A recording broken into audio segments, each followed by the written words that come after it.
Behold, the eye of the Lord is upon them that fear him, upon them that hope in his mercy, to deliver their soul from death, and to keep them alive in famine.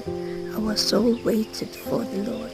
He is our help and our shield, for our heart shall rejoice in him, because we have trusted in his holy name. Let thy mercy, O Lord, be upon us, according as we hope in thee.